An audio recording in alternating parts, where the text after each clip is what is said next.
जा, सो गई लगता है। बिटिया रानी सो जा, मामा दूर के पूड़ी पकाए पूर के। क्या हुआ?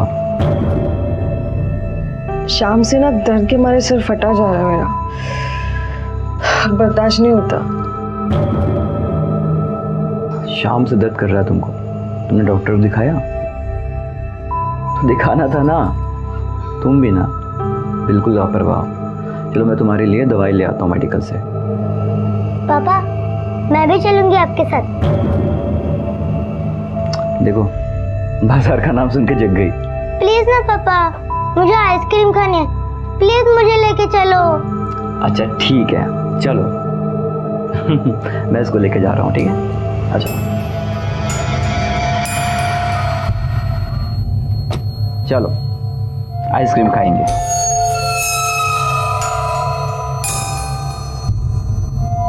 पापा मैं स्ट्रॉबेरी खाऊंगी। अच्छा नहीं चॉकलेट। अच्छा नहीं वैनिला खाऊंगी। अच्छा बाबा, तुम्हें जो पसंद है वो खा लेना। खुश? चलो आज।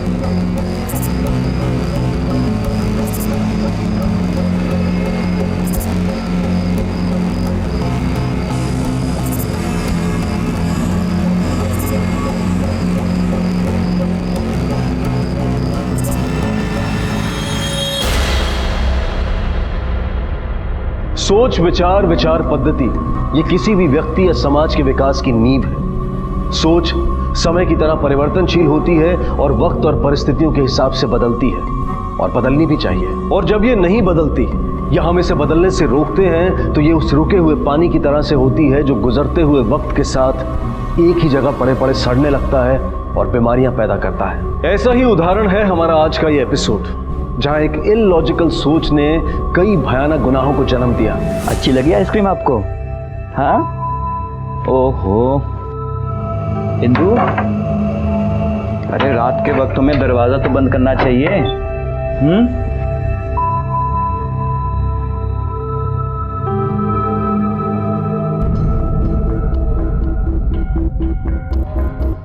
इंदु, इंदु बेटा आप यहाँ पे बैठो, आइसक्रीम खाओ, हम आते हैं अभी, ठीक है? आराम से।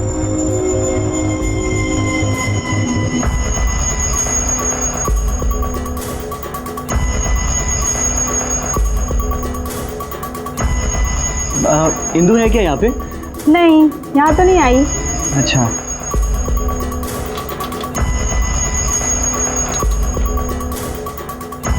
इंदु आई थी क्या यहाँ पे? नहीं तो। कहाँ चली गई होगी वो भी बिना बताए? कब से गायब है आपकी बेबी? सर कल रात से। मैं प्रिया को लेकर मेडिकल से उसके लिए सर दर्द की दवाई लाने गया था। जब वापस आया तो देखा दरवाज़ा खुला हुआ है और इंदु घर पर नहीं है। ये कितने बजे की बात है? सर 12 साढ़े 12 बजे के आसपास के। आप दोनों में कोई झगड़ा, मतलब कोई अनबन, कुछ तनाव था? नहीं सर, बिल्कुल नहीं। आपने उनके दोस्तों के पास या उनके रिश्तेदारों के पास इंक्वायरी की? शायद उनके पास वो गई होगी। सर दोस्त या रिश्तेदार होंगे तो ना चाहेगी। मैं और वो दोनों ही अनाथ हैं। मैं स्कूल में पढ़ाता था और वो वहाँ खाना बेचने आती थी। हमने एक दूसरे को पसंद किया और शादी कर ली। तब से हम तीनों ही एक दूसरे का परिवार है। उनका मोबाइल? सर मोबाइल भी वो घर पर ही छोड़ के चली गई है। सर इसका रो रो कर बुरा हाल है, पता नहीं कहाँ चली गई है। मुझे तो चिंता हो रही है उसके साथ कहीं अनहोनी ना हो गई हो। ठीक है, हम लोग पूरी कोशिश करेंगे उन्हें ढूंढने की, और जैसे ही कुछ खबर मिलती है तो आपको इन्फॉर्म कर देंगे।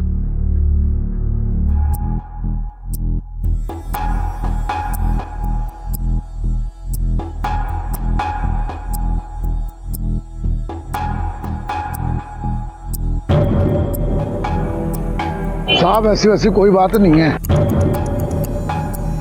कागज पूरे हैं हमारे। ये राजस्थान कपड़ों का नया लाट लेके आए थे, जो बच गए हैं उनको वापस लेके जा रहे हैं। गाड़ी की तलाशी लो।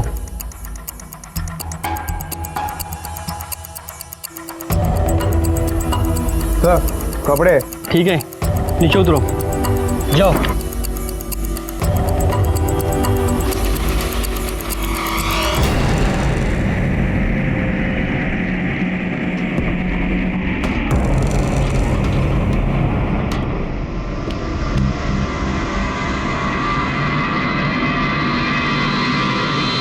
ओके ठीक है। सर ये औरत कल रात को 12 से 12:30 के करीब अपने घर से गायब है। उसके पति का कहना है कि इन लोगों का यहाँ पर कोई नहीं है जहाँ पर वो जा सकती है, और उन दोनों में कोई झगड़ा भी नहीं है जिसकी वजह से ये घर छोड़कर जाए। सर ऐसी सूरत में पॉसिबल है कि किसी ने इसे किडनैप किया हो। क्या नाम बताया इसके पति का? सर मुरारी।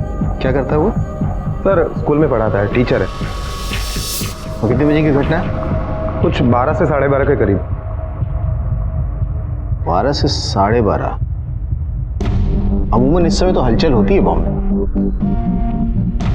यादव, अगर ये जबरदस्ती किडनैपिंग का मामला है तो पॉसिबल है कि आस पड़ोस में किसी ने उसकी चीख सुनी हो। इसकी तस्वीर सारे पुलिस स्टेशन में सर्कुलेट करवा दी? हाँ सर। उसके गायब होने की कोई भी वजह हो सकती है। एक काम करो, इसके पति मुरारी और इसका दोनों का कॉल रिकॉर्ड से मोबाइल लोकेशंस निकालो, और हाँ आस पड़ोस में ही पूछताछ करो, शायद किसी को कुछ पता हो। Okay sir.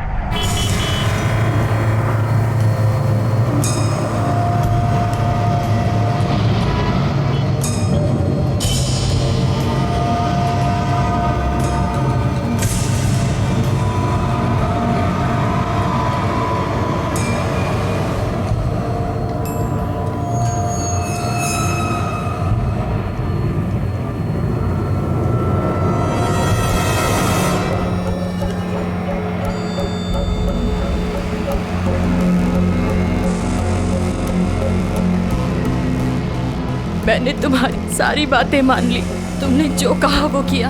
अब मेरी बेटी के साथ कुछ गलत मत करना। हमारा वास्ता थारे से है, थारी बेटी से कोने।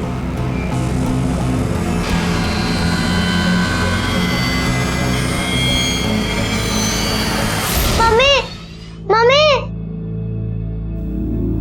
क्या हो बेटा, क्या हो गया? मम्मी हमें छोड़कर काम पे चली गई, बता ना। आ जाएगी तुम्हारी मम्मी, जल्दी से आ जाएगी, है ना? परेशान नहीं होते ना? रो मत, है ना? पापा मम्मी को बुलाओ, उसको बुलाओ, मुझे मिलना है, उसको पहले बुलाओ। पापा मम्मी को बुलाओ। इस केस में अभी बहुत से सवाल मुंह बाए खड़े थे। ये कौन लोग थे जिनके हवाले इंदु ने अपने आप को इतनी आसानी से कर दिया था और उनका जुल्म सहने पर मजबूर थी? क्या वास्ता था उन लोगों का इंदु से? और क्या वो इंदु की बेटी का भी हनन करना चाहते थे? क्यों ये जघन्य अपराध वो उसके साथ कर रहे थे? और क्या इस सारे वाकये का मुरारी से भी कोई संबंध था? एक अपहरण जो कि अपहरण था भी या नहीं ये कहना मुश्किल था, लेकिन इसके पीछे का सच बेहद अजीबोगरीब था। सर मोहल्ले में हमने जितने भी लोगों से इंदु और मुरारी के बारे में पूछताछ की तो सभी का यही कहना है कि इंदु बहुत ही अच्छी इंसान है, किसी के साथ कोई झगड़ा नहीं, अपने परिवार से भी बहुत प्यार करती है, और मुरारी भी बहुत अच्छा इंसान है। उन दोनों के फोन रिकॉर्ड्स में कुछ संदिग्ध मिला? नहीं सर। किसी भी पुलिस स्टेशन से कोई इंफॉर्मेशन मिली? अब तक तो नहीं मिली है सर।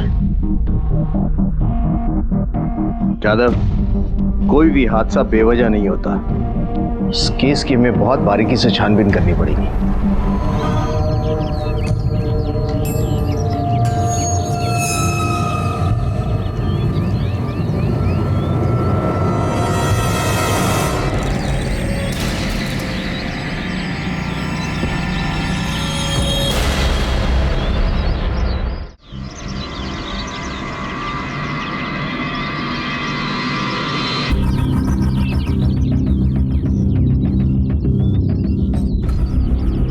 जाने दो, तुम्हें जो चाहिए था वो मैंने किया। अब ये सब कहाँ मिले है? ये सब तो ना एक किश्त के बराबर भी नहीं है।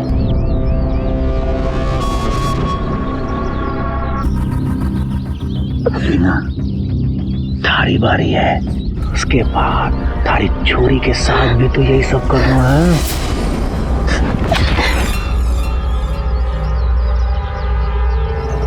मेरी बेटी, तुम लोग मेरे बेटी के साथ कुछ गलत नहीं कर सकती। देखो, तुम्हें जो चाहिए था वो मैंने दिया। तुमने मुझसे वादा किया तो। वादा? कौन सा वादा? मैंने कौन सा वादा कर लिया थारे साथ? मारो मोट मच कर बोल रहा हूँ। हमारी बात मानती क्यों नहीं है तुम?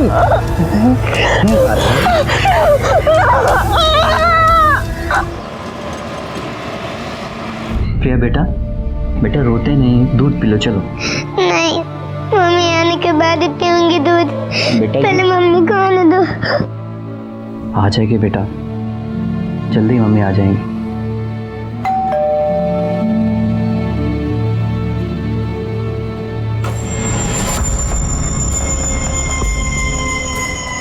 अंदर आओ।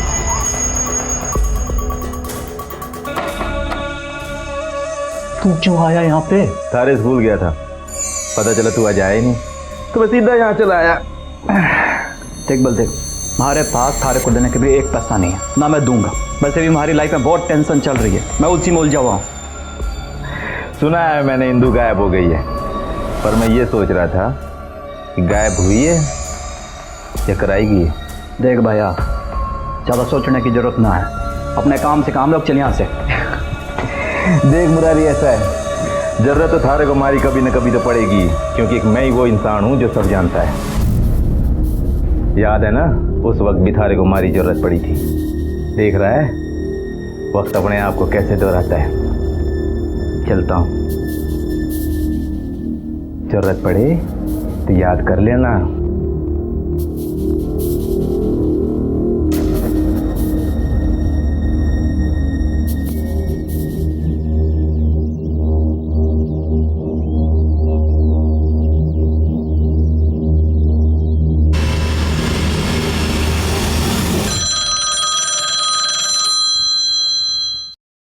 Hello, Navsari police station, PSI Bhagat speaking. क्या?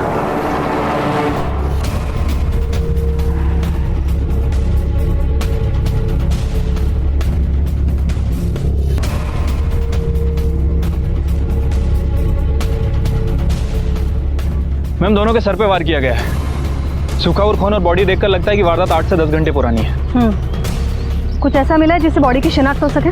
नहीं मैम, कत्ल के हथियार के अलावा और कुछ नहीं मिला है। ये तो किसी हेवी व्हीकल का पाना है, ट्रक वगैरह में होता है ये, लेकिन यहाँ आसपास तो कुछ नजर नहीं आ रहा है ऐसा। बॉडी सबसे पहले किसने देखी थी? मैंने देखी थी, मैं खेत से काम करके लौट रहा था और अचानक मेरी नज़र पड़ी, यहाँ लाशें पड़ी हैं। भगत, बॉडी पोस्टमार्टम के लिए भेजो और ये आसपास के एरिया में और सारे ढाबों पर पूछताछ करो, हो सकता है किसी ने कुछ देखा हो। Right ma'am.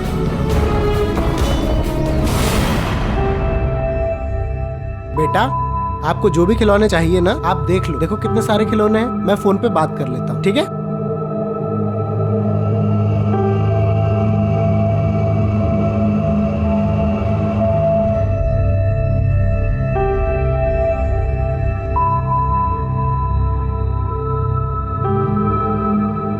Hello, Ram Ram Mishra, Murari बोल रहा हूँ। क्या हाल चाल जानू? अच्छा, इंदू आई है क्या वहाँ? नहीं आई? अच्छा, वो वहाँ आए ना तो मुझे तुरंत फोन करो। सुनो, ये बात किसी और को मत बताना।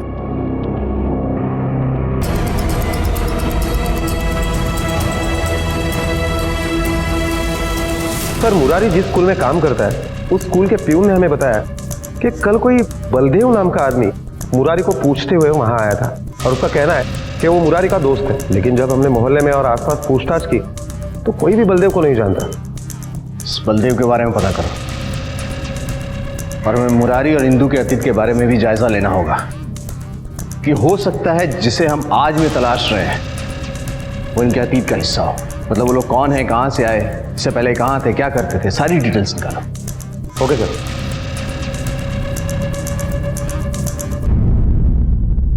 मैम, पोस्टमार्टम रिपोर्ट के हिसाब से दोनों ही मर्डर 12 बजे से 2 बजे के बीच में हुए हैं। आसपास के ढाबों में पूछताछ करके पता चला है कि ये दोनों ही वहाँ पे खाना खाने के लिए रुके थे। मैम, हो सकता है कि ये दोनों ड्राइवर और क्लीनर हों। हमने आसपास बहुत सारी जगह ट्रक को तलाश किया, लेकिन कहीं भी कोई लावारिस ट्रक नहीं मिला है। इसका मतलब है जिसने कत्ल किया वो ट्रक लेके भाग गया है। मैम ये भी तो हो सकता है कि मामला चोरी का हो। भगत एक काम करो, मुंबई गुजरात हाईवे पर से जितने भी ट्रक पास हुए हैं वो सारे ट्रक, उनके ड्राइवर, हेल्पर, सबकी डिटेल्स निकालो। देखो सबके सब अपने डेस्टिनेशन पे सही सलामत पहुंचे या नहीं। Okay ma'am. ये देखो मम्मा, मैं आपके लिए सॉरी का ग्रीटिंग कार्ड लेके आई। अगर मेरे जिद और शरारत से आप गुस्सा होकर चली गई हो तो प्लीज वापस आओ। अब मैं कभी जिद और शरारत नहीं करूंगी। आप प्लीज वापस आ जाओ, प्लीज। बस सर, दिन रातों ये रोती रहती है, अपनी माँ को याद करते हैं। आपसे गुजारिश है, इस बच्ची के लिए उसकी माँ को ढूंढो प्लीज। हम उन्हें ढूंढ रहे हैं। एक बात बताओ, ये बलदेव कौन है? बलदेव? सर मैं किसी बलदेव को नहीं जानता हूँ। लेकिन वो तो कह रहा था कि वो तुम्हें पर्सनली जानता है, और एक अनजान आदमी जो तुम्हें जानता नहीं है वो तुम्हें अपना दोस्त क्यों बताएगा? मेरी बीवी गायब हो गई, मेरी बच्ची का रो रो कर बुरा हाल है, और आप इंदू को खोजने के बजाय उल्टा मुझ पर शक कर रहे हैं। अंकल, मेरी मम्मा मिली, कहाँ पे वो? देखो बेटा, आप रोना मत। आपकी मम्मी जहाँ कहीं पर भी है हम उन्हें ढूंढ के निकालेंगे। लेकिन आप इस तरह से रोती रहोगी तो आपकी मम्मी को कितना बुरा लगेगा, है ना? रोना मत। एक बच्ची अपनी माँ की ममता के लिए तरस रही थी, और वहीं दूसरी तरफ वो माँ किसी से अपनी बेटी को बचाने की कोशिश कर रही थी, और इसी खींचातान में जुर्म ने अपने पांव जमा लिए थे। इंदू को अगवा करने वालों का किसी ने कत्ल कर दिया था, और वो वजह क्या थी जिसके कारण एक माँ, एक पत्नी जो कल तक अपने घर की चार दीवारी में खुश थी, आज दर दर की ठोकरें खा रही थी। इस कहानी में मुरारी की भूमिका क्या थी, और बलदेव कौन था, और वो मुरारी को कैसी मदद की पेशकश कर रहा था, और इंदू आखिर कहां थी और किन हालात में थी?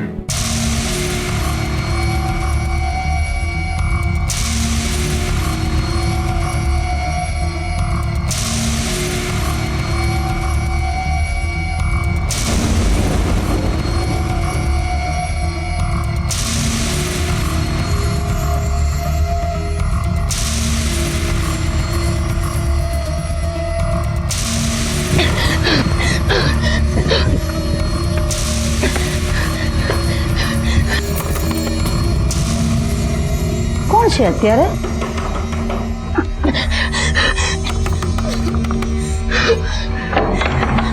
अरे अरे कौन है तू? अरे ऐसे कैसे मेरे घर में घुस रही है तू? बहन जी, मेरे पीछे ना कुछ गुंडे लगे। मुझे थोड़ी देर के लिए यहाँ पे रुकने के लिए जगह दे दो, चली जाऊंगी। नहीं, तू जा, हमारा घर है थे। तरस खाओ बहन जी, तरस खाओ। मैंने कहा तुम जाओ यहाँ से। हाँ? नहीं जाऊंगी, नहीं जाऊंगी, और जबरदस्ती की ना तो तेरे बच्चे का गला काटूंगी। पीछे हट, पीछे हट, हट पीछे। मैंने कहा छोड़ दे उसे। जा पीछे हट, काट दूंगी नहीं तो मैं। मैम, इंक्वायरी से पता चला है कि जितने भी ट्रक गुजरात बॉम्बे हाईवे से निकले थे सारे के सारे अपने डेस्टिनेशन पे पहुंच चुके हैं। और उनके ड्राइवर्स और हेल्पर्स? मैम वो लोग भी सही सलामत अपने घर पहुंच चुके हैं। तो ये दो लोग कौन थे? अरे ये किसका ट्रक लेकर घूम रहे थे? मैम ये लड़का कुछ बताना चाहता है। बोलो, क्या बताना चाहते हो? मैम मैं गुजरात हाईवे के पास एक पेट्रोल पंप में काम करता हूँ। काम खत्म होने के बाद मैं घर जा रहा था, और घर जाते हुए देखा कि अरे मारे ऐसे भाग के कहाँ जाएगी तू? रुक जा, बोल रहा हूँ। यह पूरा मामला गड़बड़ हो गया भाऊ साहब। अरे वो छोरी ने भाई साहब को, चिंटू को जान से मार दिया भाऊ साहब। इसका मतलब है वो दो नहीं 3 लोग थे, उसमें से 2 मारे गए। और ये औरत कौन है जिसने ये दोनों लोगों का खून किया है, और क्यों? तुम्हें उस आदमी और औरत का चेहरा याद है? हाँ मैम याद है।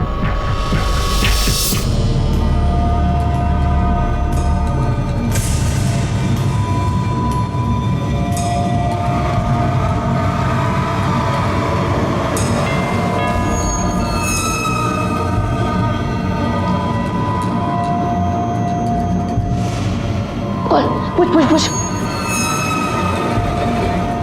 कौन है? मैं हूँ, दरवाजा खोलो। मेरा पति है। हाँ।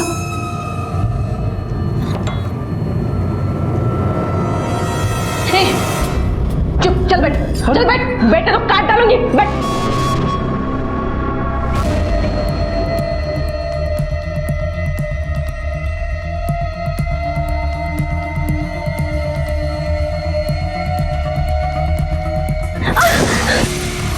साली, मारे से बच के भाग रही थी तू। छोड़ दो।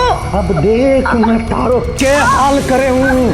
चल चल, अरे चल, बताऊं तुझे मैं, चल चल। सर, सूरत पुलिस स्टेशन ने एक लड़की और एक आदमी का स्केच जारी किया है। मुंबई गुजरात हाईवे पर जो कत्ल हुए उसमें लड़की संदिग्ध है और फरार भी है, और मुरारी की बीवी इंदु, इन दोनों की शक्ल हूबहू मिलती है। यादव, ये केस तो किसी और ही दिशा में जा रहा है। इंदु ने ये दोनों खून सेल्फ डिफेंस में किए हैं या किसी साजिश का हिस्सा है?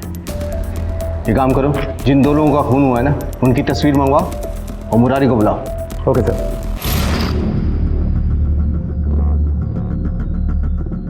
इन्हें पहचानते हो? नहीं सर, मैं नहीं जानता इन्हें। कौन है ये लोग? ये वो दो लोग हैं जिनका खून करके तुम्हारी पत्नी फरार है। क्या इंदु ने इनका खून किया है? नहीं सर, पॉसिबल ही नहीं है। आपको जरूर कोई गलतफहमी हुई है। हमें गलतफहमी हुई है या बात कुछ और है, ये तो हम पता कर ही लेंगे। तुम जा सकते हो। जी सर, बस। यादव, इस पे 24 घंटे नजर रखो, क्योंकि मुझे यकीन है ये मास्टर उतना सीधा है नहीं जितना दिख रहा है।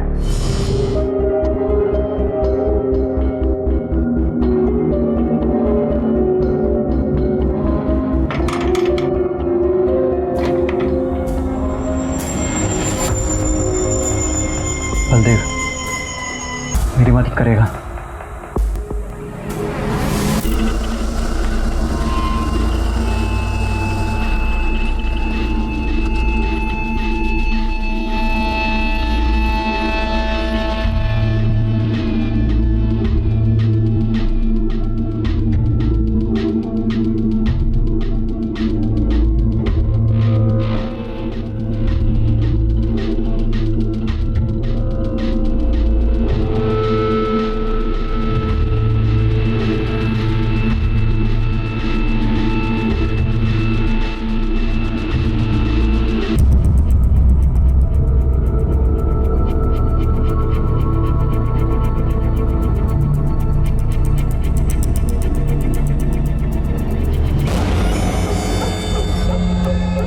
पहचाना हमारे को, भुगतनी पड़ेगी सजा तेरे को।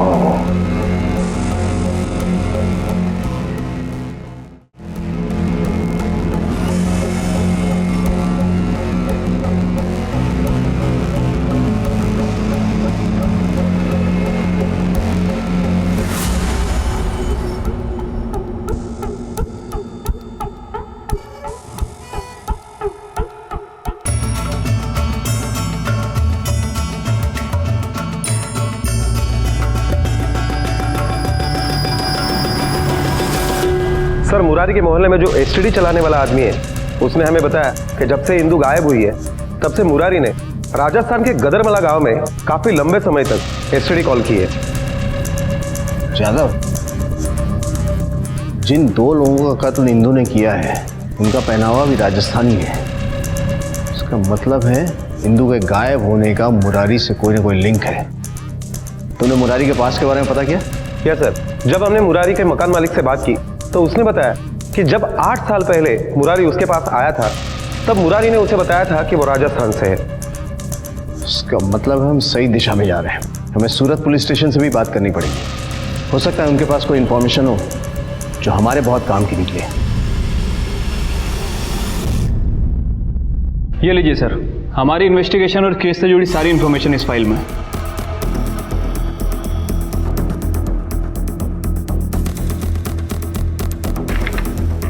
कुछ चीज़ें तो इस फाइल से क्लियर हो गई कि मरने वाले ड्राइवर और क्लीनर थे और इनका संबंध गदरमला राजस्थान से है, और ये कि उस दिन मुंबई गुजरात हाईवे से जितनी भी ट्रकें गुजरी उनमें से एक ट्रक का डेस्टिनेशन भी गदरमाला है, लेकिन इस फाइल के मुताबिक वो ट्रक और क्लीनर ड्राइवर वहाँ पहुँच चुके हैं। सर अगर ड्राइवर और क्लीनर का खून हो चुका है तो वो ट्रक गदरमाला पहुंचा है किसने? ये तो ज़्यादा हमें वहाँ जाके ही पता लगाना पड़ेगा।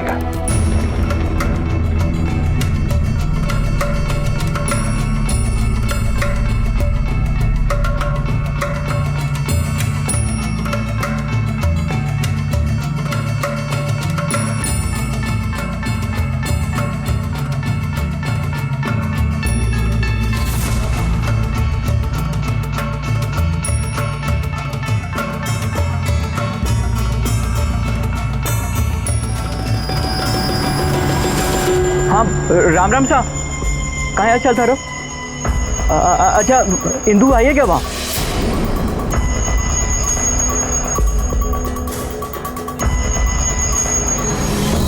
बलदेव देखा, मैं सही कह रहा था, वो वही है भाई। अब तुझे मेरे लिए एक बार फिर वो करना पड़ेगा जो तू पहले भी कर चुका है।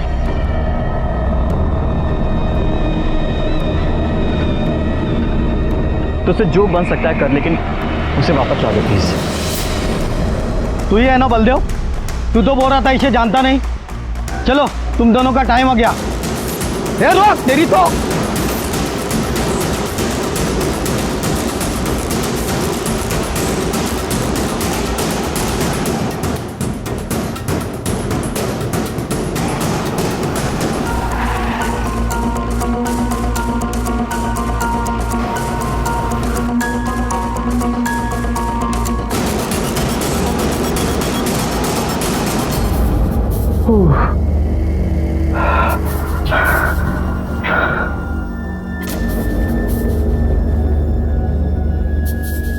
हुकुम, करेगा मैं हुकुम।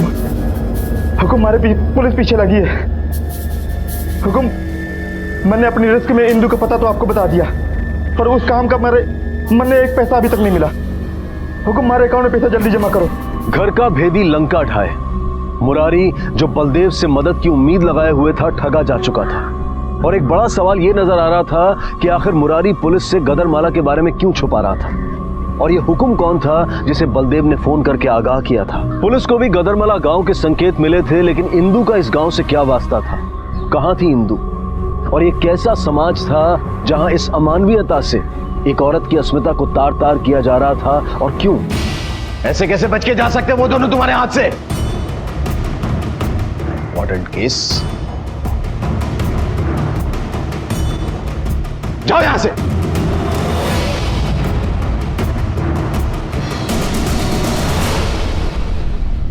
चलो, हमारा शक सही था।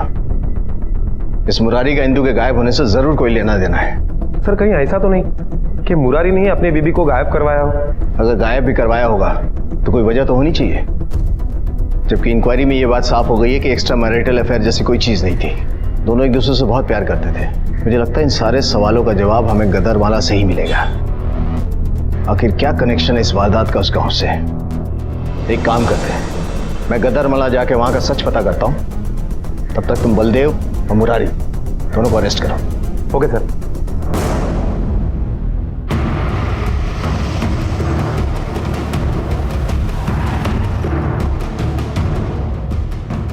हम लोगों ने आपको इंदू किडनैपिंग केस की डिटेल्स भेजी थी, उस पर कुछ कार्रवाई हुई?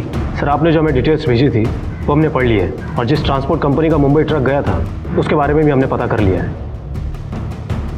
हमें इन्वेस्टिगेशन वहीं से शुरू करना पड़ेगा। जी साहब, ये देखिए, ये ट्रक तो परसों ही वापस आ गया था, इस पर डेट भी लिखा हुआ है। कितने लोग थे इस ट्रक पे? ड्राइवर कौन था? सर 2 ड्राइवर थे, अजय और शोभित, और एक क्लीनर था, विनोद। इन्हें पहचानते हो? नहीं साहब, मैं इनको नहीं जानता हूँ। ध्यान से देखो, ये दोनों भी ड्राइवर हैं और इसी गांव के हैं। नहीं सर, मैं नहीं जानता हूँ इनको। जो तीनों लोग मुंबई गए थे उन्हें बुलाई। तुम तीनों गए थे इस ट्रक के साथ मुंबई? ठीक है, अभी जा सकते हो, लेकिन बिना पुलिस के परमिशन के गांव से बाहर मत जाना, समझे?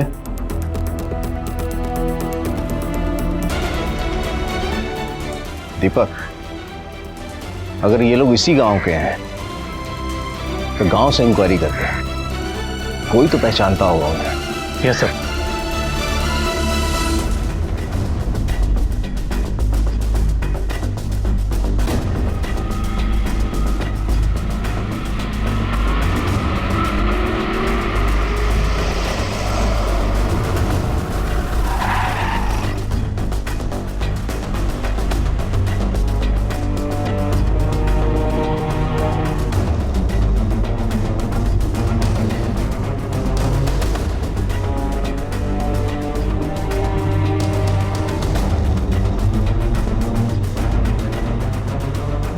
इसे देखा है क्या? ना जी साहब, मैंने इस छोरी को नहीं देखा।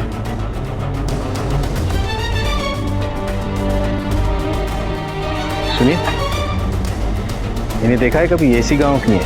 तो साहब जी, ये शहर नहीं गाँव है साहब जी। यहाँ की जनानी अपने पति के अलावा किसी को चेहरा नहीं दिखाती। मेरे अलावा किसी को देखा तक नहीं इसने अभी। जा अंदर जा। लो साहब, मैं बताता हूँ। नहीं साहब जी, मैंने तो कभी नहीं देखा इसको। मुझे नहीं लगता है इस गांव की। ठीक है।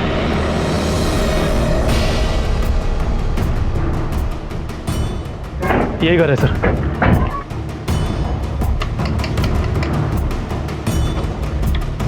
गोविंद तू है? जी मैं ही हूँ। मुरारी को कैसे जानता है? कौन मुरारी सर जी? सर, जिसने मुंबई से तुझे 2 बार फोन किया था पीसीओ से। उसने किसको फोन किया, नहीं किया, सारा डिटेल्स है हमारे पास। बोल। देख, साहब प्यार से समझा रहे हैं, सीधे जवाब दे। साहब जी हमारा दोस्त है जी वो, तो जी कभी कभार फोन कर लें जी एक दूसरे को हालचाल पूछने को। इंदू के बारे में क्या जानता है? जी वह उसकी लुगाई है। बस इतना ही जानता है? तो जब वो मुंबई से भागी तो मुरारी ने तुझे फोन क्यों किया? बोल। साहब जी यूँ मैं कैसे बता सकूँ? दीपक, तलाशी लो अंदर। Okay sir.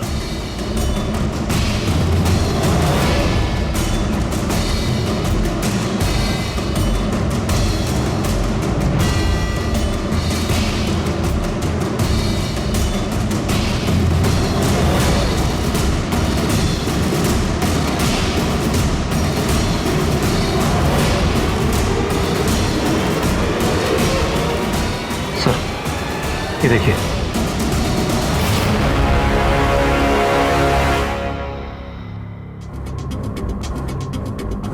कौन है ये? सर जी हमारी घरवाली थी। ये तो वही औरत है ना जो वहां थी? हाँ सर, वो तो कह रहा था कि उसकी पत्नी। मतलब तलाक हो गया था तुम्हारा? मतलब तुम्हारा तलाक नहीं हुआ तो तुम्हारी बीवी है ना, तो तुम्हारी बीवी उसके घर क्या कर रही थी? मुरारी की बीवी भागी तो वो तुम्हें फोन किया। चल क्या रहा है यहाँ? सर, ये ऐसा नहीं बोलेगा।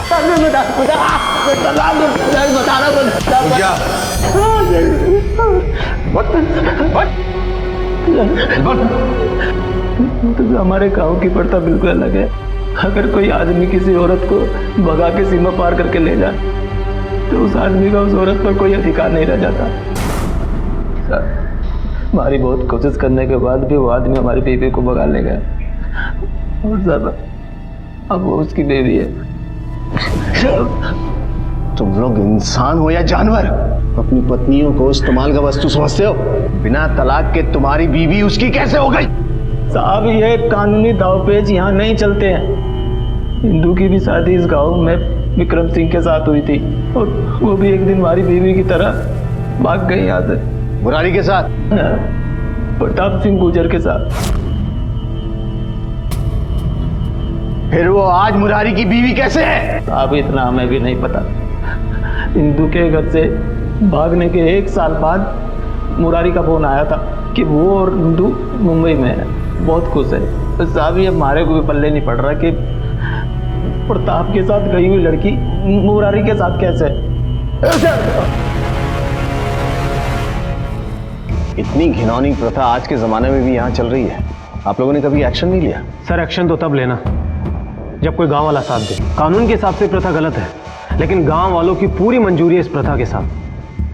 हम कभी कोई एक्शन लेना भी चाहें तो ना तो हमें कोई सुराग मिलता है ना ही कोई सबूत और ना ही कोई गवाह।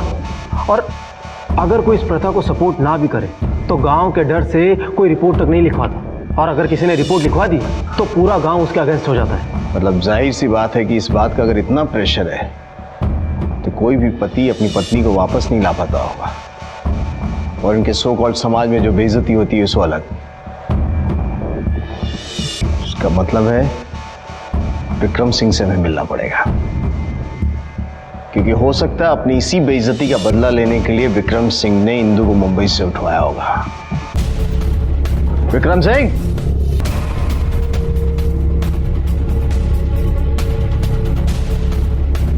तुमसे बर्दाश्त नहीं हुआ कि इंदु तुम्हें छोड़कर किसी और को चुन ली, तुम्हारी बेइज्जती की, और इसी बेइज्जती का बदला लेने के लिए तुमने उसे मुंबई से उठवा लिया। जिस प्रताप के साथ वो भागी थी और जब उसके खून का मैंने सुना तब भी मैंने उसका हाल चाल नहीं पूछा, तो फिर साहब आज बदला लेने की बात कहाँ से आवेगी?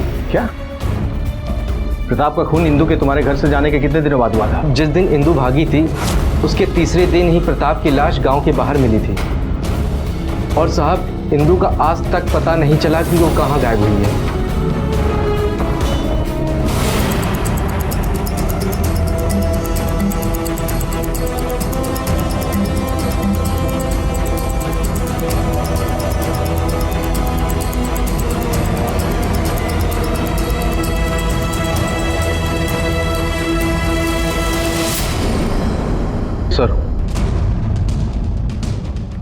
सर, जिस टेम्पो मालिक ने क्लीनर और ड्राइवर के बारे में बताया था, ये रहे उनके कॉल रिकॉर्ड्स। इसके मुताबिक तो पिछले एक हफ्ते में ये लोग गांव से बाहर गए ही नहीं।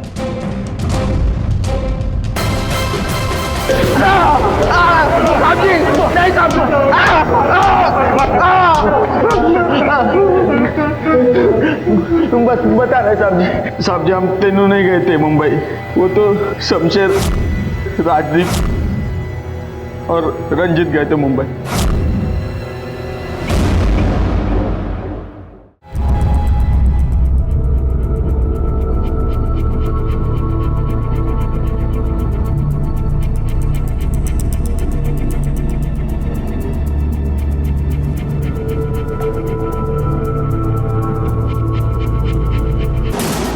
पकड़ो से, भागना नहीं चाहिए। रुक जा। साले भाग रहा था मैं देखे। नहीं चल।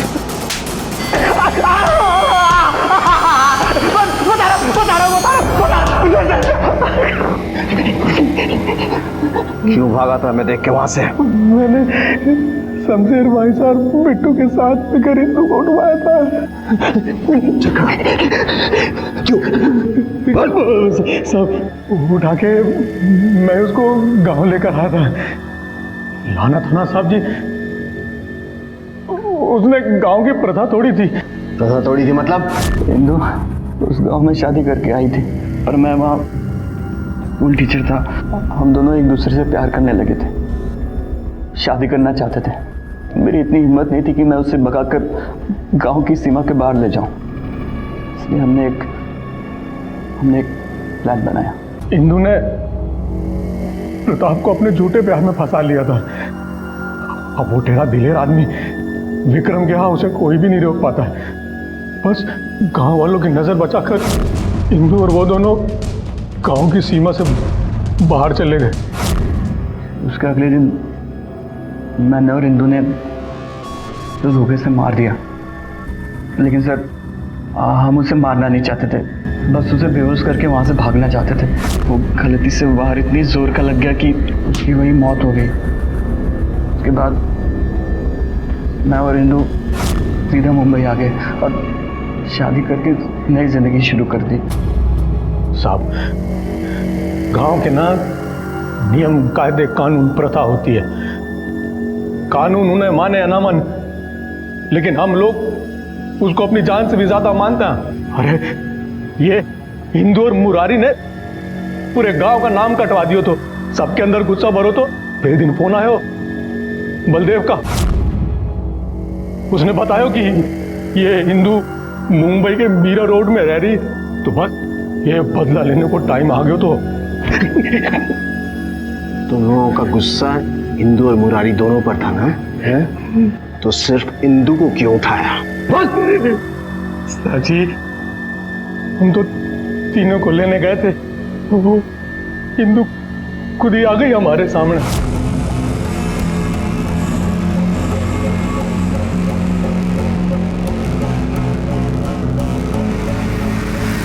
वही हमको बोली कि मैं साथ चलने को तैयार हूं, मेरे पति और बेटी को कुछ ना करो। हमको तो हुक्म ने आदेश दिया तो कि उसको उठा के ले आ। हुक्म कौन है?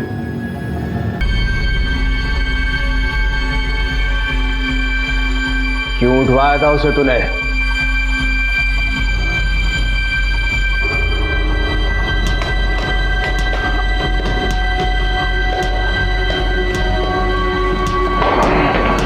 जा बोल, अब बोलेगा? बताएगा या दूसरा तरीका अपनाऊं मैं? मैंने उठवाया था उसे, कमीने को। हमारे भाई को मरवाया था उसने। 8 साल से उतला लेने के सोच रहा था मैं। कहाँ नहीं ढूंढा उस कमीने को, अपने भाई के प्यार में, और उसे इंसाफ दिलाने की चूक रहा था मैं। चूक रहा था, दिल तड़पता था मेरा दिल। अब वो तड़पेगी जिंदगी भर। सुन, जिसे तो इंसाफ कह रहा है ना, वो वहशीपन है।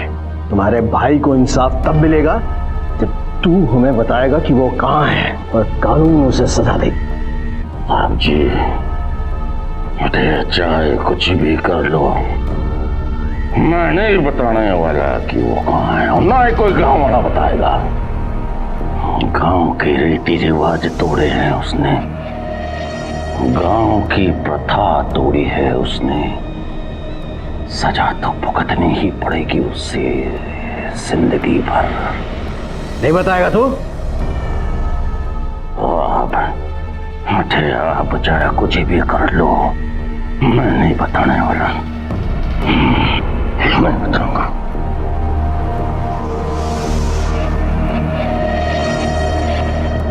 बोल कहाँ इंदु, बोल कहाँ इंदु, बता बता बता। पुलिस की तमाम कोशिशों के बावजूद भी मंगल ने पुलिस को नहीं बताया कि उसने इंदु को कहां रखा है, वो जिंदा भी है या नहीं। लेकिन प्रिया और मुरारी हैं जिन्हें ये उम्मीद है कि इंदु जिंदा है और वो वापस आएगी। ये केस इंसानियत को शर्मसार कर देने वाला है कि आज के समय में भी ऐसी प्रथाएं जीवित हैं जिन्होंने इस कदर मानसिक गुलामी में जकड़ा हुआ इंसान को कि वो सही और गलत का फर्क नहीं देख पाता है। ऐसी प्रथाएं ही हमारे देश के विकास की गति में भी अवरोध है। और असलियत ये है कि इस तरह का समाज एक व्यक्ति की इच्छाओं और उसकी सोच को भी नियंत्रित करता है। देश तो आजाद है, लेकिन आज भी ऐसी कई जगहें हैं जहां लोग इस तरह की पिछड़ी और घिनौनी प्रथाओं के गुलाम हैं। मंगल और राजदीप को इंदु को अगवा करने और उसके साथ बलात्कार करने के लिए और मुरारी को प्रताप के कत्ल के लिए गिरफ्तार किया गया है। ये सभी इस वक्त न्यायिक हिरासत में हैं और चार्जशीट फाइल होनी अभी बाकी है। संस्कृति और संस्कार इंसान की बेहतरी और विकास के लिए बनाए गए हैं। अगर कोई भी संस्कृति, संस्कार और प्रथा के नाम पर वहशी होने का दावा करे तो अपने ज़मीर को जगाएं और सही बदलाव लाने की कोशिश करें। इसी विचार के साथ अब मैं अनूप सोनी आपसे विदा लेता हूं। फिर मुलाकात होगी अगले एपिसोड में एक और चौंका देने वाले केस के साथ। तब तक अपना और अपने परिवार का ख्याल रखें और देखते रहें क्राइम पेट्रोल डायल 100। सबक एक को सीख हम सबको। जय हिंद।